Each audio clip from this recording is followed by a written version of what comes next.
Next is from Hank Beanie. The subject is food named after you. Hey guys, I stopped at a sushi restaurant on a road trip a few weeks ago. They had a roll there named the Nature Boy. Apparently, Ric Flair ate there in the 90s and ordered a custom roll, and after he left, the restaurateur added what he ordered to the menu and named it after him.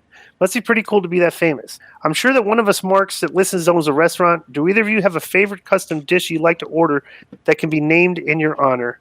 Disco, no, please. That's from Hank. We'll go suspend him for that comment, so he can be suspended for a week. That listens owns. Do either of you have a favorite custom dish that can be named in your? Well, if you go to Carbone's and the what you call it, the vodka rigatoni, you can call that the disco because that's my favorite dish there. It's absolutely delicious.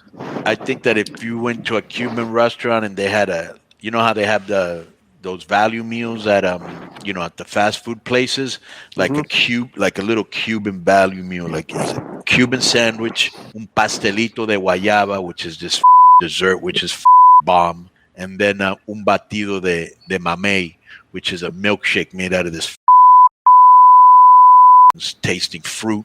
That's the bomb, bro. And then you blaze, it's on. Next is from Don Kekon, and the subject is Jeff Hardy so far.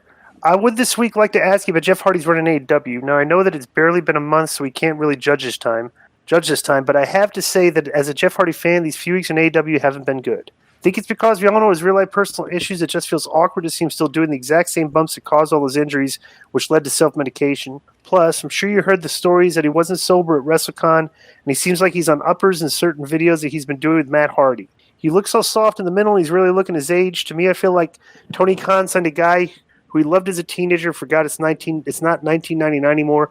What does the K100 team think? I don't know, man. If he's still having inebriation problems, it's like this just makes me uncomfortable even talking about it. You know? Yeah, I don't know. I haven't seen him. I just know that I like the kid. This is what I think. He's like Steve Howe. This is what I think. Jeff Hardy's one of the sweetest human beings you're ever going to meet. You can't say nothing bad about him, and he's put his life on the line. Which is why he always keeps his job, because he's the night. It's like, how could you say a bad thing about this guy? He's got problems, and they always try to keep him. It's like you should try to help him. If he's got a problem, Tony, help him. But if he doesn't, then he doesn't. But this is the only thing I will say about Jeff, bro. It's not necessary to be taking those ladder spots on TV and all these ridiculous bumps. I know that you think that's what the people want, but you're already a legend. You already made it. You don't have to do that anymore. You did that to get to where you're at. I want to bring this up because we talked about this. You could do like on a pay-per-view. Right. Well, but this is the problem. They only have like 4 pay-per-views a year, right? Right. And remember how we talked about only do it 4 times a year. No, but here's what I'm saying. Remember how we talked about how little these guys work in a calendar year? Right. And what they're getting paid? Right. And it's like, I'm kind of like looking at these guys, hearing about these contracts. Like 14 of these guys are making over $2 million a year and stuff. And I'm wondering if Jeff Hardy is one of those guys making over $1 million. And I'm thinking like, well, this guy's getting like $20,000 a match.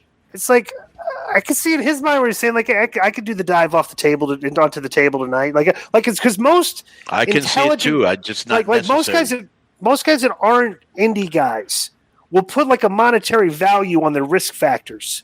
Sometimes, like, hey, this is a big match. Right. Like, we can try, this is a big event. This is like, there's a little house show and so, and there's 800 people here. This is where I agree with you, because sometimes I do think you overdo with, everybody's going to get hurt. And I'm like, well, it. Most people don't give a they're trying to make a name.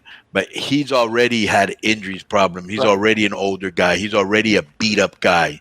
It's almost like, I'll give you an example.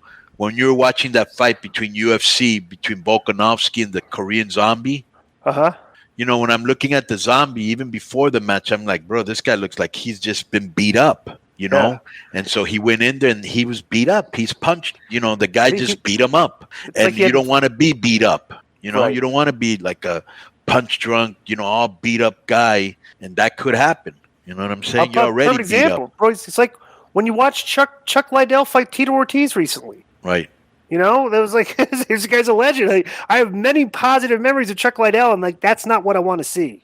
Right. Him barely look like he can barely walk out there, So it's like whatever. Right, and even Matt was looking a little bit like that at the beginning. Remember when he first got there? Right.